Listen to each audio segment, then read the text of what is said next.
Welcome back to Champ Talk with Branden Hudson. I am back and I'm excited to bring you guys my new guest. But in the meantime, you know the drill. Listen, if you get value out of this episode or you know somebody that would, please like and subscribe to the channel. Send this episode over to them. Let's get Champ Talk out there so that people can grow, so that people can learn and all that good stuff and help the people. But without further ado, man, I have a friend of mine who is, he's been a new addition to our club, to our gym. He's got a gym of himself. He's also got another business that he runs. And it's been like, ever since he's kind of linked up, we've been talking for years, trying to kind of get on the same page, and just the stars didn't align right. But, since of this past year, you know, we've just kind of bumped into each other. It's worked out, it's meshed, and it's been a great addition to our club, great addition to my friendship and just my life all the way around, even though we're still building that. But without further ado, I want to introduce Mr. David Cain. David, how are you, brother? I'm good, man. Good, man. So David owns a CrossFit gym here in Salisbury called SBY Fit.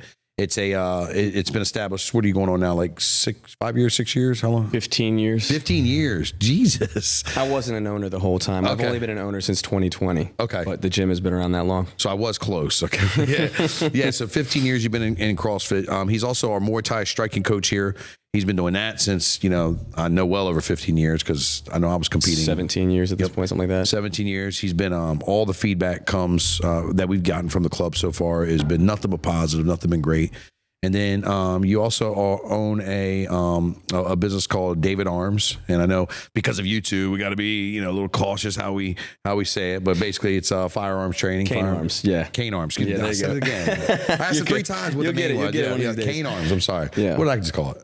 David Arms. David Arms, yeah. Now you're thinking of the gym industry again. That's what you said to me. He's like, just think of this. And I'm like, seeing it, like, Jesus. I always get picked on with my little teeny arms and everything. So, yeah. So, yeah, man. I mean, I hit the introduction for you pretty well, but give them just a little baseline of all of what you do and the things that you're passionate about, so I can not fuck it up anymore. You know what I mean? So yeah, you're good.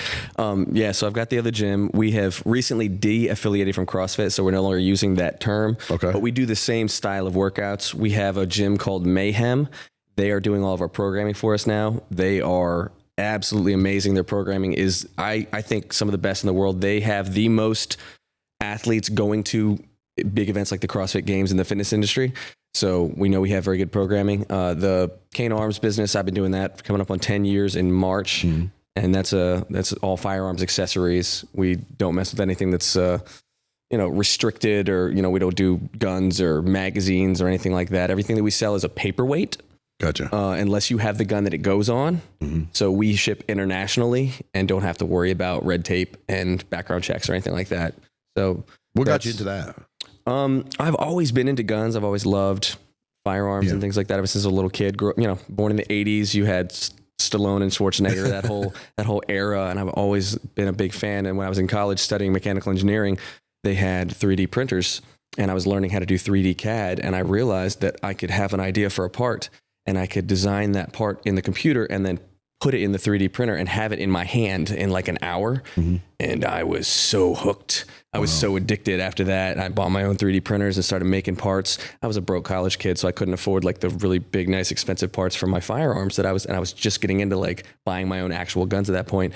And started making my own parts and realized eventually like I could sell this stuff. And so just started an eBay store, started a website, and here we are 10 years later.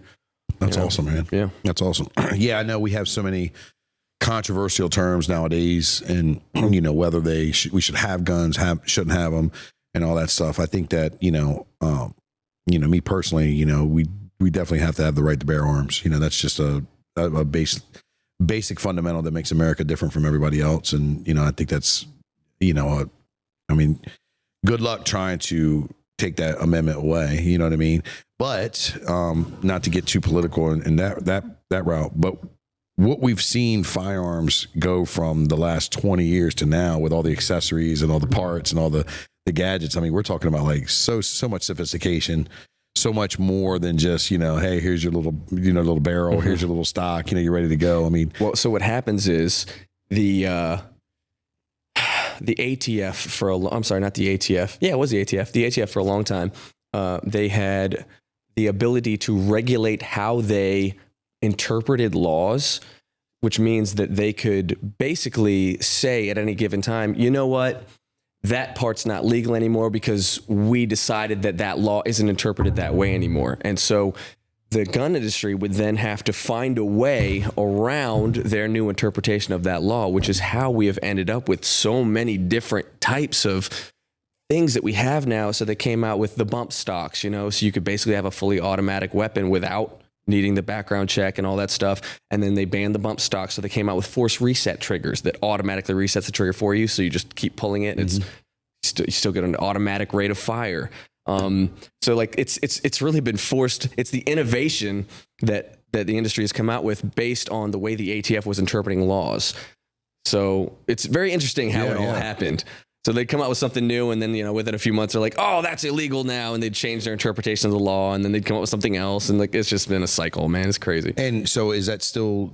I mean, do they still have that authority where they can have interpretation and make changes, or is it now more recently? The government has restricted their ability to change their interpretation of laws, and it's a whole. There's a bunch of legal rhetoric that you have to like read and understand. But what they were doing was they were changing their minds like back and forth, like every few months. Right. So the law-abiding citizen was like bounced all over the place, trying not to be on the wrong side of the law, and spending thousands of dollars. Yeah, in spending this like, process. I can't have this anymore. I got to get rid of my bump stock that I spent $500 on or whatever. And it's like, oh, now it's legal again. Like, wait, what the heck? Or short-barreled rifles have been a huge thing, and like we had the pistol braces that you put on your forearm. We were all using those, and then they were like, "Oh, those are no longer legal." And we're like, "Wait, what?" And they're like, "Well, okay, they're legal as long as you don't touch it to your shoulder." And then like a few months later, they're like, "Oh, you know what? That doesn't make sense because the way you shoot a firearm can't change its classification." And we're like, "That's what we were saying the whole time." Yeah. And then they went back on it. It's like, oh my God, they're all over the place. So the government has restricted their ability to change their minds as rapidly as they were, which is nothing but good for us. Yeah. Because it was doing nothing but putting law-abiding citizens in the crosshairs. But yeah, that's cool, man. That's interesting.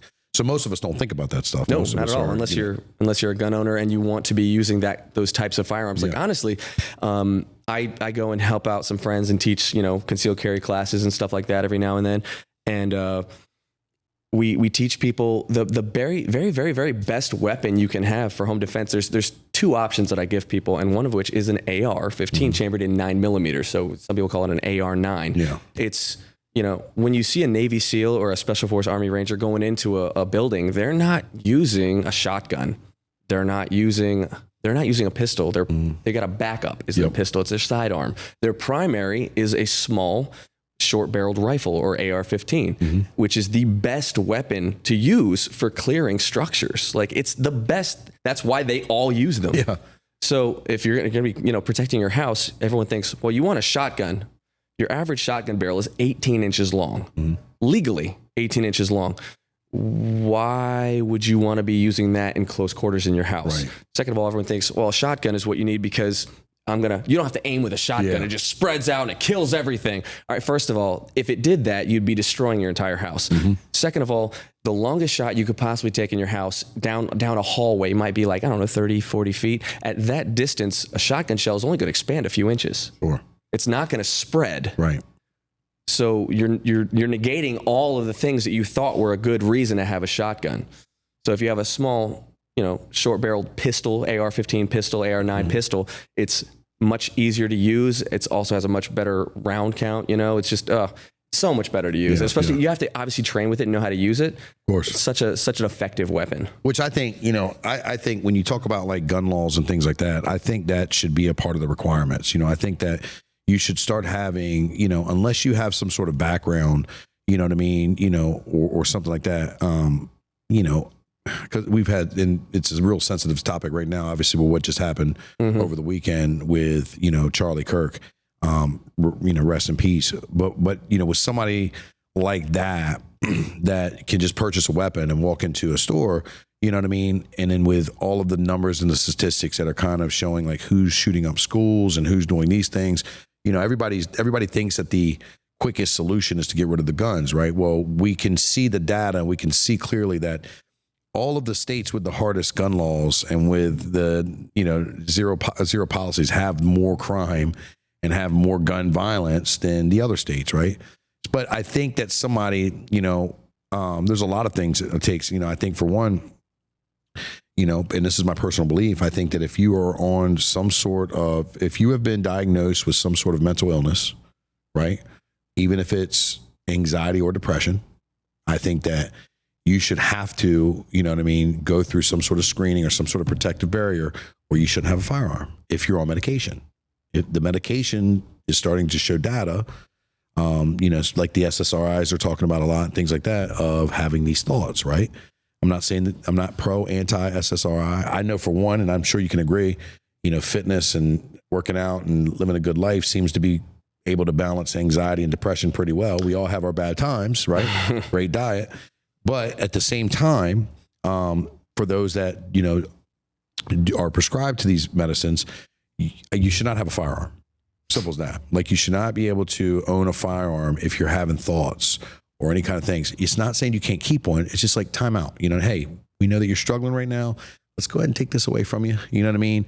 Because if you're willing to hurt yourself or consider hurting yourself, you may be potentially willing to hurt somebody else. Get yourself together, get on board with this, that, and the third, and we'll give your firearm back. In the same retrospect, I believe that on that sheet, I'm not allowed to have firearms because of my previous history, so I don't have any. But on that sheet that you fill out, I think it asks you, are you voluntarily taking any kind of medication or something like that? It asks you a bunch of questions like that. Correct. And that's an argument that a lot of people, especially politicians, have used over the years. And it is actually a very slippery slope when you get into a conversation like that, because the Second Amendment guarantees, it doesn't give us the right to have guns. Mm-hmm. The Second Amendment has nothing to do with our right to have guns. We already have that right. Mm-hmm. We have the right to self-defense. The Second Amendment, all it does, if you read it, it bars the government from telling us what we're allowed to have and keep. It restricts the government from having anything to do with our ability to own firearms. I didn't know and that. No one understands that. Wow. It says the government shall not keep the peaceable people from owning, keeping and bearing arms, essentially. So switch gears to, things like when you go to fill out a life assurance policy, right? You go fill out a life assurance policy, and if you say, hey, I'm not on any kind of medication, to be able to get the life insurance, they have people that'll show up at your doorstep very quickly that are going to take your blood and take your, and absolutely. And they're going to find out. That happen. And if you lie to them, they're going to either jack your rates up or potentially not give you the policy. So definitely I think that, with everything that's going on, I think that would be a good step in the right direction of regulating who is going to have firearms and who isn't. The other side of the fact is I can go get as many guns as I want right now. You know what I mean? I've got, I have a long time old ties to a different lifestyle where, there's more guns on the streets illegally than you could find, anywhere else. Now, I'm not advocating for that. I'm not saying that's the right way, but I'm just saying, I'm pretty sure everybody can go find an illegal gun if they wanted to, right? So you're making a very, very good point. And I really like to talk in, like radical scenarios because it kind of puts things in perspective, or extreme scenarios. So you have the people who want to ban all guns. Yeah. And then you have the people who say that, no, everyone should have a gun. Like, I think it's in Switzerland, they require every citizen to own a firearm in their house. And I'm like, oh, that's awesome. That's amazing. So let's look at both of these two perspectives. There's no way we could ever get rid of all the guns. No. They've already been invented. They're already there. We have 400 million documented guns in America now. We only have like 350 million people. Well, think about, not to cut you off, but just think about all of the guns left across seas and been, sold on the black market across seas after, what's that one movie called with Nicolas Cage? Where, Lord of War. Yeah, you know what I mean? Like, think about all that. Like, come on now. They don't even serialize those guns. I'm pretty sure they're just like, yeah. But so we have 400 million roughly that we know about in this country, and long guns. Like the rifle that was used in the shooting this week, like those guns are cash and carry. Mm-hmm. Those aren't registered to people. You go in, they call a number like, all right, is this guy good? Really? All right, cool. You take that gun and you leave. There's no wait period. That's out. And the hunting rifles are big bullets that will go through several cars or through several trees. And those are cash and carry. Whereas an AR-15 shoots a little tiny bullet, like smaller than my pinky nail. Right. But anyway. Well, the opposition likes to label that as an assault rifle, but it's not an assault rifle. No, it's not. Yeah, it's not at all. It's not They at think all. the AR stands for assault rifle, but it doesn't. And that's a conversation for a different time. We can go down that rabbit hole. So there's no way we're ever going to be able to get rid of guns. There's way too many of them. Also, they can't be uninvented. Correct. They're always going to be here. So that argument is ridiculous. Yeah. Making them illegal and trying to come in and trying to say, hey, you got to turn your guns in with somebody that's got, a nice, and I mean, a very substantial collection. That person's going to literally say, what guns? Mine got stolen. I meant to the joke in the industry yesterday. is I lost them in a boating accident. Yeah. That's the joke in the industry. Okay, well, I don't know where they are. But now, so we go the other direction. It's like, okay, well, what if we armed everyone? Yeah. What if everyone had a firearm? If you know this person has a firearm, are you going to go break into their house? No. You're going to be a hell of a lot less likely to break into their house. Correct. Are you going to try to mug them on the street? If you know they have a firearm, if that woman has a firearm in her purse, are you going to go with her? Yep. No. Yep. So it's like, okay, which one of these extremes makes more sense? I'm obviously leaning towards let's arm everyone so everyone can protect themselves. Yeah. That's literally what the Second Amendment was designed for. And they had just finished overthrowing a tyrannical government. So that's another completely different argument. But they wanted everyone to have firearms. Who did? The founding fathers. Oh, yeah. A well-regulated militia. Militia is made up of citizens, civilians, not government. Yeah. Yeah. No, they were overthrowing the government. Gosh, we could go down here, and I didn't want to make this because I try to stay as far away from that kind of talk as much as possible in the open because no matter what you say, somebody's going to pick it apart and try to dissect it. And absolutely. Someone's going to be offended. And I'm to the point right now, right? Especially with, I mean, dude, I just got back from Colombia. I left Colombia with the Minnesota school shooting.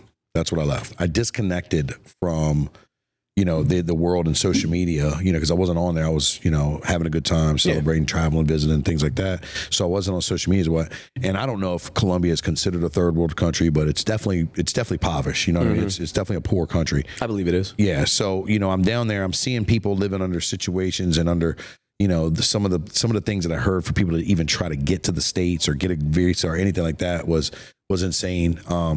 And then I come back and, the first thing that I see is not gun violence. I see a knife act of violence for that poor young lady who is my daughter's age, being attacked and killed on the bus, by that career criminal. Then we lead into the Colorado school shooting. Then we lead into the assassination of Charlie Kirk. And then we lead into all of the vile and, all of the, and I don't just pick on the people that celebrated his death because that's some bullshit and some bitch shit too. That's ridiculous. I pick on everybody because you had so many people that were quiet for so long on both sides, all of a sudden speaking their mind about something you're not going to do. But that's another case for what I'm saying. My point is, I come from so many different extremes, you know what I mean? And then being sick because I drank the water, I had too much fun there. So I'm like, I'm just like back on social media, like what in the fuck is going on here, man? And, to talk about the firearms and talk about the guns, I do think that there needs to be, first of all, I'm a convicted felon. I've got a felony. It's not anything for distribution of marijuana. And, I got that felony over 11 years ago. And that's when, I changed my life and everybody who's watched Champ Talk and heard my story. They know all about it, and it's like, I'm not allowed to have a gun. I'm not allowed to have a gun because I sat here and sold something that's legal now, right? I do have a couple violent charges. I was crazy, but at the end of the day, like I've never committed no major crime where I've sat here and harmed people or hurt people. That wasn't my lane. I've got a couple assault charges on my thing where we're getting street fights and getting, things like that. And again, I'm not bragging or proud of any of this. All of it's a fucking damn shame because I made a couple mistakes when I was younger that have now cost me the potential of protecting my family if somebody comes in my home. Yes, and I'm well connected throughout a lot of organizations through the firearms industry. And I know a lot of people, I'm one of them, who believe that if you went to prison, if you paid your debt to society, there is absolutely no reason that you should no longer have your rights restored. 100%. if that judge believed that punishment was fair and just, then why are you still being held? Why is it still being held against you if you already paid your debt? But meanwhile, somebody with, mental health issues, as we're seeing, right?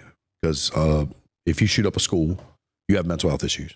I don't care who you are. You're dead to rights. Yeah, I don't care who you are. If you shoot up children and innocent people, you have mental health issues. If you violate people's rights in a way that is inhumane, you have mental health issues. You know what I mean? They can own guns. They can do their thing. So, we'll see. We'll see what happens. I know there's been some laws that have changed and some things that have happened. So maybe potentially I can get something expunged. And I've been working very hard, but we'll see. But let's switch gears because we dove down that. And I'm interested. Thank you for the lesson. But and kudos to you, man, for advocating and for continue to fight the right fight, because more people need to be armed. More people need to be able to protect themselves. More people need to understand the rights and understand the laws. And obviously the Constitution as well, because I didn't know that. I didn't realize that that's what that was for. Absolutely, yeah. SBY Fit. So CrossFit, I know you don't associate with the name anyway, but man, geez, that exploded on the scene, right? Like 15 years ago, right? It was real big, maybe a little bit longer. Somewhere around there, 2007, I believe. Big, and it's kind of doing what jiu-jitsu's doing now, you know what I mean? And just like taking over everywhere. And then you kind of saw like it kind of tapered off and kind of like, really hit hot, and then it kind of tapered off. How have you been able to sustain your gym for so long, during and post COVID? People don't understand, our demographic is not the largest. It's not, the most highest earning counties and highest earning area, right? So, what is, an entrepreneur like yourself, man, how have you been able to, continue to grow your business and continue to thrive like you've been doing? So we almost shut down during COVID. Their COVID restrictions back in 2020, which is why I stepped in and became an owner, because it was my gym and I'd been a member there for 6 or 7 years, paying my monthly fees and coming in and working out. And I learned so many things about how to properly work out and how to take care of my body and how to recover and like, oh my God, things I never knew. And I thought I was in pretty good shape when I came into this gym back in, whenever it was, 2013 or 2015, whatever it was. I can't remember when it was. And I learned very quickly that I was not in good shape at all. Right. Oh my God. I remember doing we have these benchmark workouts, and it's like you do the benchmark workout to see how your fitness stacks up, either against your former self or against other people in the community. Sure. And I did this one workout we call Fran. It's like our what's your bench? Like, hey, what's your Fran? Yeah.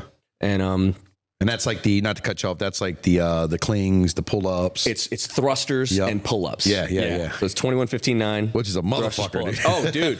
The amount of volume, the amount of energy you're just using in this tiny little amount of time is incredible. It's excruciating. And so I did that workout, and it took me like 8 minutes to do the workout. And I did it wrong the first time with a much higher weight because I didn't know what bumper plates were at the time. I used the big plates, the metal plates that I had. And I was like, man, this is so heavy. Turns out it's supposed to be 95 pounds, not 135 pounds. And that one took me like 20 minutes. Wow. I was like, so yeah, I did it. It was like 8 minutes. I was like, okay, what's a good time? Guys at the games were doing it in like 2 minutes flat. Wow. And I was like, oh man, I am not in shape. Bro, not to cut you off, I was in fight shape, fight camp ready. And Dante tried to make me do that. Dante made me do that one time. Yeah. And it took me like 19 minutes in fight shape. Now, obviously it's a different world. I don't necessarily, devil in that world as much as you do. But I was like, geez, 8 minutes. I'm like, holy shit, man, I'd love to do it in that time. Well, I was very disappointed in myself. Right. But I've learned and I've grown. And as I've gotten older, most people are, they're moving less and they're losing their cardiovascular capacity, and they're not able to move as well, and it's harder for them to get out of bed in the morning. My Fran time is under 3 minutes now. Wow. And I'm shooting to get it under 2 minutes and 30 seconds. Best I've ever done was 2:34. Wow. And I know I can do it. I just got to have a healthy body. I'm fighting like hip issues and some nerve pain and stuff like that. But anyway, where were we going? Well, I got you. No, you're good. So you were talking about you were about to close. Yeah. So I bought in because it was my gym, and I'd come and learned all these new things about fitness and health in my body, and I was like, I don't want my gym to close. I love this place, and like we were all a big family. And we were always doing competitions together and hanging out together. The ladies would go and get boats and go out in Ocean City together. Us guys would go to movies together and have like bowling nights or movie nights or whatever we want to do together. And I was like, I don't want this community to close. So I bought in, became an owner along with another guy who's still my business partner today. And it was a slow build back from COVID. Sure. But within a year or two, we had like doubled or tripled our clientele from what we'd lost during COVID, and we had like paid off all the debt that was on the business, and we had started putting some money in the bank, and it was like, oh man, we're like killing it. It's booming. It's doing great. Right around this time, CrossFit as a whole had been having some leadership issues. The founder had made some very racist comments back in 2020, and which divided the community. Wow. One of our owners was at the time was black, and we're like, okay, screw this guy. We're de-affiliating, and like we had all these things, and especially after that, they were already kind of going in the wrong direction. But CrossFit headquarters as a whole decided to take the stance of, okay, instead of focusing on our gyms and the community and the people that make up the vast majority of what we are, we're going to focus on the CrossFit Games. And we're going to talk about, hey, look at how effective our programming is, and look at the type of athletes that it produces, because they are otherworldly. Sure. If you are the worst athlete, if you're last place in the CrossFit Games, you are an Olympic level athlete. Got it. And you are amazing. Yeah. Like absolutely incredible. Kind of like the difference between a UFC fighter versus your Stellar Fights guy or something. Yeah, just like a completely different world. Yeah. Yep. These people are animals. Yep. They're genetically incredibly gifted. Yep. They have work ethic. They're absolutely amazing. But so they were like, they shifted all the focus onto the CrossFit Games, and then they got to deal with ESPN, and they started putting the CrossFit Games on ESPN, and they completely like stopped focusing on us, the gyms and the community that make up 99% of what CrossFit was. And what happening was, I would go out and I would be at a bar, and somebody would ask me like what I do, and I say, well, I own this gym and I own this other company, and they always wanted to talk about the gym. Sure. I'm like, because they're going to be there Monday. I'm like, this other company's really cool, and they're like, yeah, let's talk about the gym. And I'm like, all right, whatever. So they'd always ask me, and I would mention the word CrossFit, and I would always get the exact same response. It was always, oh, I could never ever do that. And I'm like, no, we have like 60-year-olds in our gym. Like we have different levels for every workout. If you're a beginner, if you've never worked out before, like we literally have a programmed workout for you every day. Like that's your level. You pick light dumbbells, you pick light, easy movements, whatever your body can handle. But the problem with CrossFit HQ and them shifting this focus made it look like the CrossFit Games was CrossFit. Got it. And so they see people out there walking on their hands and doing 20-foot rope climbs and backflips and God knows what else they have them doing. You know, it's like, they're like, oh, I could never do that. And that's like, what they think that's not us. Right. That's not our gyms. They think that's what you're putting them through. Yeah. Like, I'm not going to expect you to do that in my gym. I can't even do some of that stuff. And I'm a high level advanced athlete. Yes, sir. It's like, oh my gosh. So it really started to destroy and break down the community. So that's why you de-affiliated, I'm assuming, right? So they also then increased their affiliate fees. So we were paying a certain amount, and then they increased it by probably close to 35, 40%, something like that. And we were getting post-COVID. Oh yeah. This was like 2 years ago. Wow. And there was no marketing help. They weren't giving us marketing content. They weren't putting out commercials. It's not like a franchise where you buy a Wendy's and you get international Wendy's commercials like on your TV, on your local channels, like all over the place. No, it's not like that. Yeah. They didn't have the budget for that. So we were getting no marketing help at all. Nothing. We were paying thousands and thousands and thousands of dollars to be an affiliate and getting absolutely nothing out of it. And which sucks, because I wanted to, contribute to this organization. They're why we are what we are today. Yeah. But there was zero value. Yeah. So we still do that style of workout. We still do the same stuff. We're just no longer CrossFit because of that negative connotation that's been associated with it. So taking that stance and then going through that, how did that shift your business? How did that, help you, or, what kind of challenges did you face when you decided to say, hey, we're going to de-affiliate, and then we're going to focus on the people. We're going to focus on instead of focusing on the I love that you said this because it's just like MMA, right? Everybody thinks that when you do combat sports, you're going to get in the cage and fight, right? And it's like, that's like 0.5% of the population, if that. That's probably a high number there. The majority of people are, realtors, average Joes, kids, women, people that just kind of want to get into shape and want to build that camaraderie. So when you decided to take that shift, what did that do for you? What did that look like for me? From like an entrepreneurial stance, did you face immense challenges? Was that like a bust through moment where it like really helped you? Did you have to slowly build back up? What did that look like for you? Well, we had to rebrand. Yep. Because we used to be CrossFit Salisbury, and we rebranded as SBY Fit. Yeah. Which I love, by the way. Obviously, you know what I mean? I love that name. I've had people come into my gym and be like, where are the kickboxing bags? And I'm like, that's a different gym. I'm like, that's the other gym that I teach at. Salute, brother. Salute. So I've had that happen several times. But it didn't change too much because our marketing and the stuff we were putting out on social media and our programming was all about the same. The biggest challenge we've had is retaining members, unfortunately. And we recently did a really big meta campaign. We put ads out on Facebook and Instagram and TikTok and spent thousands and thousands and thousands of dollars. And I don't know if it was the algorithm or if it was the type of ads we were using or what, but we were not getting the type of clientele that we wanted. Yeah. And so it didn't really go anywhere. So we're still fighting an uphill battle currently. What we're doing right now is we're looking at trying to find a space, and we actually have found a space, and we're currently in negotiations with another gym owner in the area. And if we can come in and kind of nestle ourselves underneath of their gym in a space that they have for us and like seriously bring down our overhead, because it is expensive running a gym, as I'm sure you know. This will allow our clients to have more value, access to that other gym as well, and give their clients access to our type of training in our facility. And so hopefully it's just going to be a win-win for everyone. But I'm still currently working through this.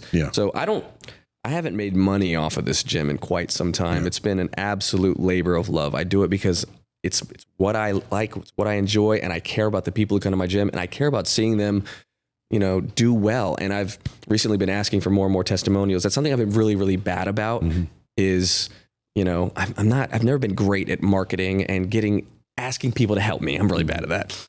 But I've been getting these testimonials recently, and some of our clients, like the stuff they're sharing with us is awesome. We had one woman, she's only been with us for like 6 months. She has not completely, but she has reversed her diabetes. Oh, hell yeah. She was in full-blown diabetes. Now she's all the way back to pre-diabetes just through exercising with us a few days a week and changing her nutrition. That's awesome.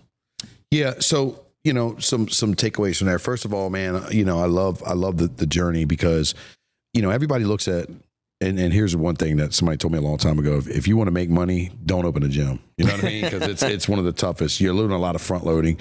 And attrition is always something that everyone battles. That's just a gym thing, right? You're always going to battle people, quitting, right? Or, whatever the circumstance. I'm not saying calling people quitters because that's not always the case.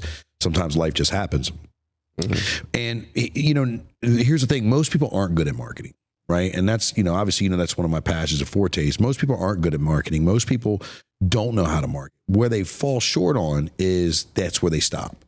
They take a hard stance on, I don't know how to market really well, so I don't, right? Or I don't know how to market very well, and I don't know where to start. What I love that you've been doing here recently that I've been noticing and seeing is you've just been opening your mouth. And that's it. Like, that's it. Because here's the thing is, how many other CrossFit style gyms or CrossFit gyms are there in Salisbury? We're the only one in Wacomico County. How about on the Eastern Shore? We got a few. I don't know any of them. But they're nowhere near here. I don't know any of them. Any of them, right? And here's the thing, and I'm going to say this, and I'm probably going to get hated on for it, but I'm just going to be honest. I was the only guy in MMA talking about MMA in this area. None of my competitors, and I'm not saying bad or good, none of my competitors were talking about MMA. I started talking about it. I didn't know anything about marketing. I just figured, hey, why don't I talk about something that's relatable, and why don't I talk about good vibes? Because we need more of that on the internet, and I needed people to know about it. And, the thing about it is I talk more and more and more I talked about it, the more it started making sense on how to go to direction. Now, I've also paid thousands of dollars to learn how to do the algorithms and the UVPs and all that stuff. But at the end of the day, now all the gyms in the area are talking. All of the gyms are heavier on social media. Start showing more of their stuff. And, you know, some get intimidated by that, right? I love it.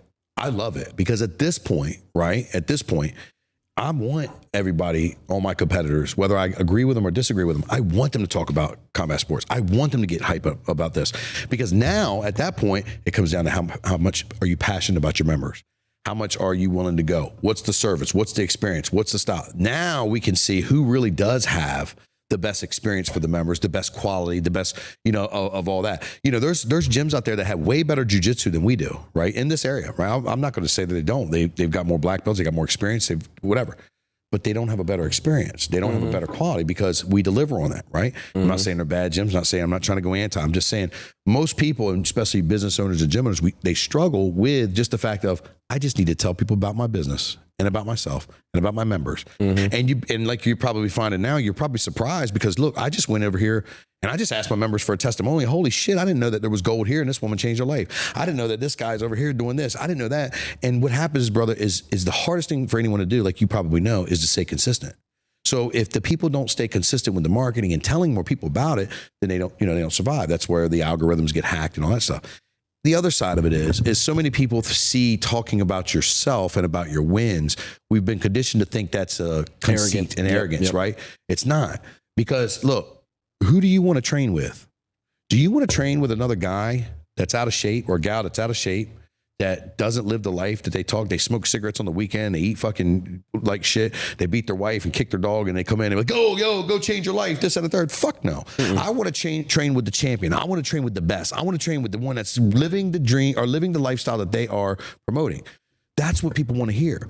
These motherfucking phones in our pockets, dude, these are individual commercials that we get to just highlight our lives. People be like, well, why are you always putting your wins out here on social media? Why don't you talk about yourself? Because it's a commercial, motherfucker. We're not selling losing. We're selling winning, right? Yes. Doesn't mean that when you and I talk, and I'm going to give you some flowers, man, because I absolutely love you, brother. I think you're one of the most genuine and coolest guys that I've met. Oh, thank you. We haven't had a deep connection and a long relationship, and I'm one of those guys, I think friendships take a while, right? All my friends are like 20, 30 years deep, right? But that doesn't mean I don't make new friends and stuff like that. And I always give up everybody a fair shake, as I'm sure you do as well.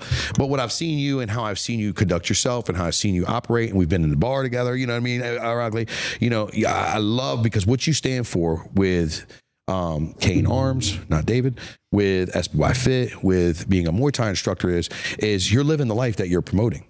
You're not sitting here doing something else other than what you're promoting. You're big on recovery. You're big on warming up. You're big on stretching. You know what I mean? You yelled at me for like not having stuff in here, not warming up myself. Like, oh yeah, sure, coach, I'll do that myself, right? But that's the lifestyle that you live. And I think that when we go into the marketing space, especially talking about our own business, that the uncomfort comes from us not wanting to say, hey, I'm living the life that I'm talking about. And if you don't like that, cool, motherfucker, block and delete. I don't got to hear you, pay attention to you or whatever. There's so much bad in this world right now that they need more winners, and we need more people celebrating our wins. Not saying, look at me, I'm the champ. Motherfuckers don't even remember I won the belts years ago, right? But the fact that I dub everything, what are you doing today to become a champion, gives me my marketing ability to say, hey, I went out here and did this, what I needed to do to become a champion. What are you doing, right? That's exactly what they want to hear. That's what they want to see. So I love the marketing that you're doing, man, and keep doing it. And just don't, you know, not to give you any unsolicited advice, but don't ever shy away from it because none of your competitors are talking about it. Nobody else is talking about what you're doing. Nobody else is talking about there because we're all in operation mode. We're not in business mode. And that's what's going to really be the deal breaker. What, you know, we've got a little bit of time left. What got you into Muay Thai? So I started doing Kempo when I was in elementary school, actually. I'd always loved the... Who'd you start with that with? Oh, God, it was a little tiny spot in Del Mar. It was a guy named Bruce, is he Davis? Okay. Because my cousin's Tony Triglio, so shout out to Tony. That name is really familiar. Yeah, but, he's been an OG in Syringy Kempo forever, man. I did Kempo for years. That's how I learned how to punch. That's how I learned how to throw some kicks and stuff like that. And I did that for a few years and then got out of it.